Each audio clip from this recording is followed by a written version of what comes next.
워렌 버핏 하면 항상 나오는 등장인물이 한 명 더 있습니다. 버크셔 해서웨이의 부회장이기도 하고 버핏의 투자 파트너죠. 바로 찰리 먼거입니다. 먼거가 설계하고 버핏이 실행한다. 이 말 굉장히 유명하죠. 투자하시는 분들은 거의 다 아시겠지만 일반인들에게는 워렌 버핏에 비해서 찰리 먼거는 그렇게까지 유명하지는 않죠. 그 이유 중 하나가 책 때문일 텐데요. 찰리 먼거가 여러 곳에서 강연을 했던 내용을 묶어서 그 생각을 체계적으로 정리한 가난한 찰리 영감이라는 이 책이 해외에 있습니다. 이 책의 제목의 마지막 그 영감은 영감탱이 할 때 그 영감이 아니라 연감, 요 부분입니다. 자, 그런데 이 책에 대해서 먼거는 번역 출판을 원하지 않았어요. 그래서 한국에서 번역본을 구해서 읽어볼 수가 없습니다. 그리고 내용 자체도 수학, 물리, 과학, 정치, 경제 등 이런 굉장한 배경 지식이 있어야 하지만 정확하게 이해를 할 수 있기 때문에 그렇게 쉽게 읽을 수가 없다 보니까 이 영어판을 읽으신 분들이 일부를 조금씩 인용해서 사용하는 바람에 찰리 먼거의 굉장히 유명한 말들이 많은데 이게 찰리 먼거가 했던 말인지 아니면 워렌 버핏이 했던 말인지 아니면 어떤 책에서 나온 말인지 구분이 안 되고 그냥 사용되고 있어요. 그래서 찰리 먼거의 인지도가 좀 낮지 않나 싶습니다. 하지만 유명세와 다르게 워렌 버핏은 찰리 먼거에 대한 칭찬을 아끼지 않습니다. 버핏은 뭐라고 했냐, 찰리 먼거가 바로 잡아준 덕분에 담배꽁초 투자 방식에서 벗어나 거대 자산으로도 만족스러운 이익을 얻게 됐다, 이렇게 말을 했어요. 이게 대체 무슨 말일까요?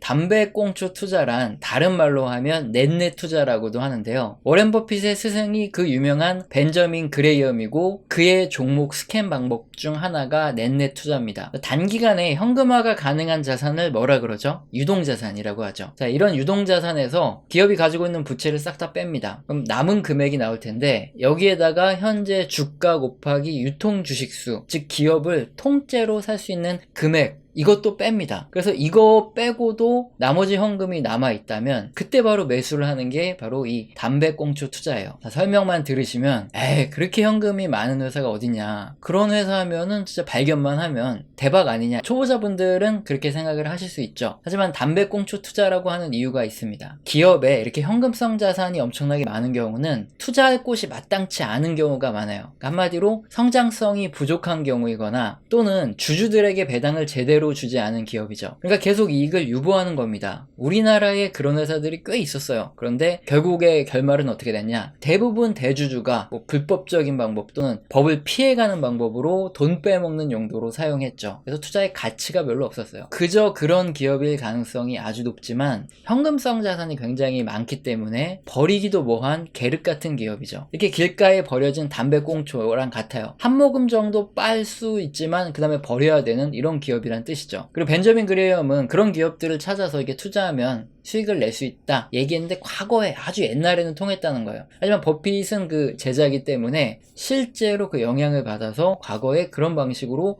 종목을 골라서 투자를 했었다는 거죠. 그런데 딱 들어봐도 아시겠지만 그런 방법으로는 큰 규모의 투자 자금을 받아서 운용하기 힘들어요. 굉장히 단점이 많은 투자 방식입니다. 그런 버핏이 찰리 먼거를 만나고 투자 방식이 업그레이드 되었다는 거예요. 그저 그런 기업을 가격이 낮은, 즉 훌륭한 가격에 매수하는 것보다 애초에 훌륭한 기업을 그냥 그저 그런 가격에 매수하는 게 낫다, 이렇게 변했다는 겁니다. 지속 성장이 가능하고 경제적 혜자를 확장해 나가는 이런 기업들을 훌륭한 기업이라고 말하는데, 이런 기업이 적정한 가격에 왔을 때 매수해서 보유하는 방식으로 투자 방식을 변화시키면서 굉장히 큰 금액이 들어왔어도 이런 기업들에 장기 투자할 수 있었기 때문에 버크셔 해서웨이로 돈이 계속 들어오면서 자산이 크게 증가함에도 불구하고 여전히 높은 수익을 달성할 수 있었다, 이겁니다. 이 정도만 들어보시면은 이거 찰리 먼거가 버핏보다 더 뛰어난 인물 아니야 혹시 싶으실 정도로 찰리 먼거에 대한 궁금증이 어느 정도 많이 유발되셨을 거예요. 그래서 오늘은 FM미디어 출판사의 찰리 먼거 바이블, 이 책을 근거로 월가의 레전드 찰리 먼거의 투자 철학과 방법을 배워보는 시간을 갖도록 하겠습니다. 자, 우선 찰리 먼거는 주식은 경마와 같다, 이렇게 말합니다. 둘 다 도박이니까 주식 투자를 도박판이라고 생각하고 타짜와 같은 자세로 임해라, 이런 뜻일까요? 네, 당연히 아니겠죠. 한국 경마에서는 당대불패라는 말이 있었는데 2012년에 단승식의 배당률이 1.2%까지 떨어졌다 그럽니다. 단승식은 1등말을 맞추는 게임이고 연승식은 3위 안에 드는 말을 맞추는 게임이에요. 저도 경마공원은 가봤는데 경마를 해본 적은 없어서 정확하진 않습니다. 어쨌든 당대불패라는 말은 당시에 워낙에 기량이 뛰어나서 거의 1등을 놓치지 않았기 때문에 내가 만약에 1만원을 베팅했다 그러면은 그 말이 1등을 해도 배당률은 1.2%, 즉 12,000원만 돌려받게 될 정도로 배당률이 굉장히 낮아졌다 그래요. 물론 연승식은 그냥 1배였답니다. 무조건 3위 안에 든다는 거죠. 자, 이렇게 베팅을 했을 때 내가 맞춰도 수익률은 뭐 1.2%밖에 안 되는데 대신에 말이 컨디션이 떨어진다거나 아니면 어떻게 실수를 해요. 삐끗해가지고 1등을 놓치면 내 투자금 1만원은 그냥 공중으로 날아가죠. 이거는 최악의 베팅입니다. 즉 누구나 좋다 인정하다 보니까 배당률이 형편없어지고 결국엔 리스크는 굉장히 큰 최악의 투자처가 됐다는 건데, 주식은 이렇게 경마와 똑같습니다. 사람들이 모두 다 아는 좋은 기업, 좋은 주식은 주가가 어떻습니까? 이미 굉장히 높아요. 하지만 좋은 주식을 사라, 좋은 기업을 사라 말한다고 그런 주식을 사면 수익률이 높을까요? 아니죠. 대부분 시장 수익률보다도 높게 나올 수가 없다는 겁니다. 반대로 그런 기업에 만약에 악재 하나가 딱 발생하게 되면 어떻게 되죠? 그냥 주가가 와장창 무너집니다. 워낙에 사람의 관심도 많고 주가도 높게 평가되어 있었기 때문이죠. 수익률은 낮고 리스크는 커지는 그런 투자가 되는 겁니다. 그럼 경마와 주식시장에서 승률을 높이는 방법은 있을까요? 찰리 먼거는 가격이 잘못 매겨진 베팅의 기회를 찾는 게 답이다, 이렇게 말합니다. 예를 들면 2009년 버핏은 BNSF, 이 철도 회사에 투자를 합니다. 2009년이면 금융위기 직후라서 투자자들이 상당한 비관론에 빠져 있을 때예요. 굴뚝 산업인 철도 관련 회사도 당연히 경기가 위축되니까 운송 물량이 크게 떨어지면서 상당히 비관적인 미래 전망이 쏟아졌어요. 그 덕분에 BNSF라는 철도 회사의 주가는 현저히 낮은 가격에 거래가 되고 있었습니다. 그런데 이런 경제 위기가 지나면 언젠가 다시 경제는 호황으로 가죠. 그러면 철도 화물의 운송 물량이 증가하고 이익이 늘어나고 주가는 상승할 수밖에 없습니다.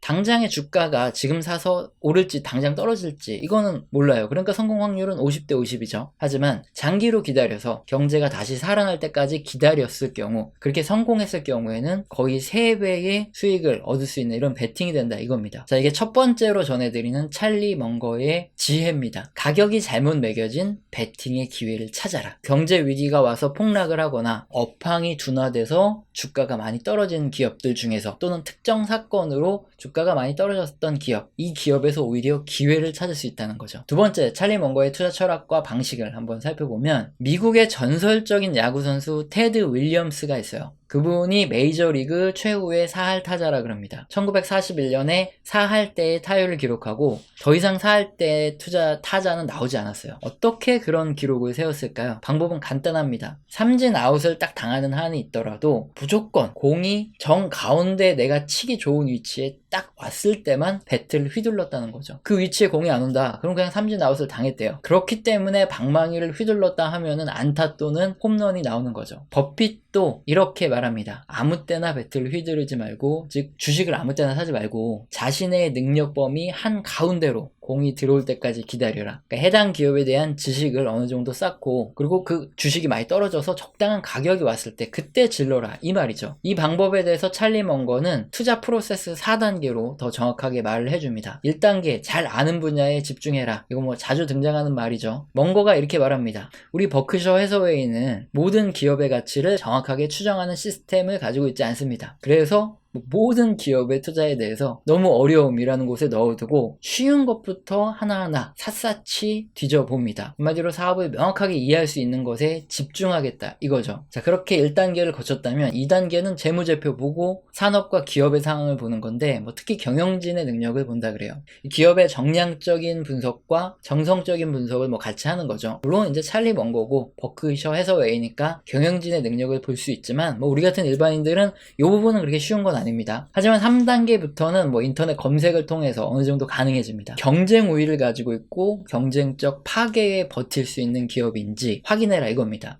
재무제표만 잘 보면 뭐합니까? 그럼 회계사들은 전부 다 갑부여야 되는데 그렇진 않죠. 지금 상당히 좋은 이런 회사라 그래도 앞으로 장기간 다른 회사가 치고 들어올 때 경쟁 우위를 유지할 수 있는 기업인지 아닌지를 생각해 보라 이건데, 어떻게 보면 될까요? 바로 해자입니다. 많이 들어보셨죠? 해자는 이 성 주위에 바다에 우물을 파요. 그리고 거기에 물을 채워 넣습니다. 그리고 여기에다가 악어 몇 마리 풀어 놓으면 공성전을 할 때 엄청나게 유리하죠. 상대가 쳐들어오기 굉장히 힘들어집니다. 기업도 마찬가지예요. 현재 아무리 잘 나가는 기업이라도 다른 경쟁 기업들이 들어오지 못하게 생산력을 갖추든 아니면 원재료에다가 투자를 해서 원가를 낮추든 아니면 가격 경쟁력을 뭐 가지고 있든 특허를 막 깔아놔가지고 경쟁 기업이 들어오지 못하게 하든 이렇게 해자를 만들고 끊임없이 확장해 나가는 기업이 미래에도 살아남은 경쟁 우위를 차지할 수 있는 기업이라는 건데, 요거를 찾아야 된다는 겁니다. 마지막 4단계는 성장하는 기업에 투자하라는 건데, 앞서서 잠깐 말씀드린 대로 적당한 기업을 훌륭한 가격에 사는 것보다 훌륭한 기업을 적당한 가격에 매수해라 합니다. 훌륭한 기업이란 뭘까요? 지속적으로 성장할 수 있는 기업을 투자한다는 이 개념입니다. 어떻게 보면 성장주에 가깝죠. 굉장히 의외 아닙니까? 버크셔 해서웨이는 가치 투자 아니었나 이렇게 생각하시는 분도 많으실 텐데, 벤저민 그레이엄을 이렇게 뛰어넘은 필립 피셔 방식에 가까운 성장주를 투자하는 회사입니다. 버핏은 성장주 투자를 강조하면서 뭐라 그랬냐, 찰리 먼거는 이것을 굉장히 빨리 이해했지만 나는 느린 학습자였다 이렇게 회고하기도 했어요. 다음으로 찰리 먼거가 말하는 성공 투자의 핵심은 투자자의 기질입니다. 일단 자신이 잘 아는 기업에 투자를 해라, 이거는 기본 중의 기본이죠. 그렇지만 호기심을 가지고 지속적인 독서와 학습을 통해서 내가 아는 범위를 확대시켜 나가는 기질을 가지고 있어야 된다는 거예요. 그래야지 내가 아는 기업이 많아지고 다른 투자자들에게 추월당하지 않을 수 있다는 거죠. 2003년 버크셔 해서웨이는 페트로 차이나에 투자를 합니다. 사람들은 버핏이 중국에 대해서 잘 모른다 했으면서 중국에 투자를 한다고 의구심을 표현하기도 했죠. 그리고 2016년에는 애플에 투자를 하기 시작해요. 그러자 2017년 버크셔 해서웨이의 주총장에서 이런 질문이 나옵니다. 그동안 뭐 아는 기업에만 투자하라고 계속 말해왔고, 버핏, 먼거 둘 다 자신은 스스로 기술주 전문가가 아니다 계속 말해왔지 않습니까? 그런데 왜 갑자기 기술주에 이렇게 많이 투자를 하죠? 이 질문에 대해서 찰리 먼거는 굉장히 유쾌하게 답을 합니다. 버핏이 애플을 매수하고 있는데 그거는 드디어 미쳤거나 아니면 지금도 배우고 있다는 신호로 해석하면 됩니다. 그런데 지금도 배우고 있다는 신호로 보입니다. 이렇게 말합니다. 즉 버핏이 지속적인 독서와 학습으로 이제 애플과 같은 기술주의 비즈니스 구조를 이해했고 애플에 투자를 할 수 있게 되었다는 거죠. 손자에게 아이패드를 배웠고 시장 조사도 직접 했기 때문에 이제 투자가 가능하다 이겁니다. 결과는 어떻죠? 버크셔 해서웨이가 애플을 투자하고 나서 거의 5배가량 주가가 올랐죠. 자, 월가의 레전드의 책이라서 정말 여러가지 주옥 같은 내용이 너무 많아요. 전부 다 소개해드리고 싶지만 그럴 수 없기 때문에 마지막으로 제가 설명드릴 부분은 바로 집중 투자입니다. 버크셔 해서웨이의 포트폴리오를 보면은 뭐 다른 펀드와 완전히 달라요. 약 10개의 종목의 80% 이상을 집중 투자합니다. 먼거는 이렇게 말을 해요. 좋은 투자의 기회는 찾기 힘들기 때문에 기회가 왔을 때 집중해서 투자를 해야 된다. 경영대학원의 기업금융 시간에 가보면 분산 투자야말로 대단한 비법이다 이렇게 학생들에게 가르치는데,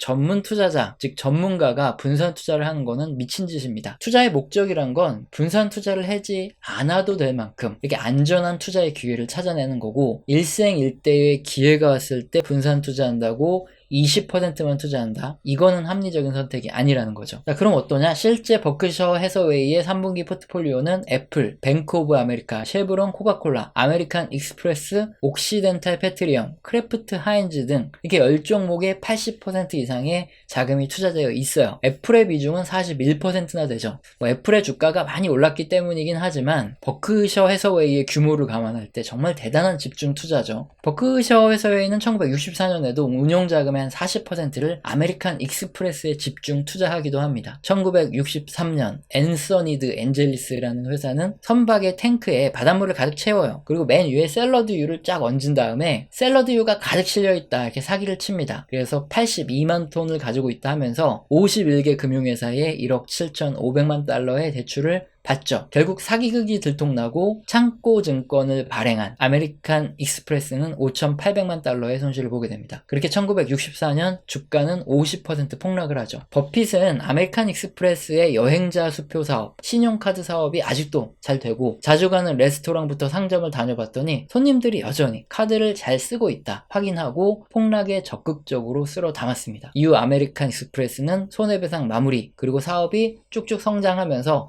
주가가 5배나 올라가게 됩니다. 자, 이렇게 기회가 왔을 때 집중 투자하라는 찰리 먼거의 교훈, 그리고 자신이 직접 투자를 하고 있죠. 사실 여러분께 찰리 먼거의 투자 사상을 설명드리는 것은 굉장히 어려울 수 있어요. 왜냐하면 그는 엄청난 독서광이고 천재입니다. 그의 강연 내용을 보면 경제, 물리, 정치, 문학, 과학 등 다양한 전문 지식, 이 배경 지식이 없으면 대체 무슨 말을 하는지 이해할 수도 없을 정도로 힘들어요. 하지만 제가 다행스럽게 여러분들께 이 찰리 먼거에 대해서 소개를 드릴 수 있었던 이유는 이 찰리 먼거 바이블이라는 이 책에서 이 어려운 강연 내용의 핵심 내용들을 쉽게 풀어서 설명해 줬기 때문에 여러분께 제가 책의 힘을 빌어서 책의 내용을 그대로 설명해 드릴 수 있었던 거죠. 찰리 먼거에 대해서 확실하게 알아보는 시간이었고 도움이 많이 되셨으면 합니다. 오늘 영상도 마음에 드셨다면 구독과 좋아요는 꼭 눌러주시고 지속적인 시청 부탁드립니다. 감사합니다.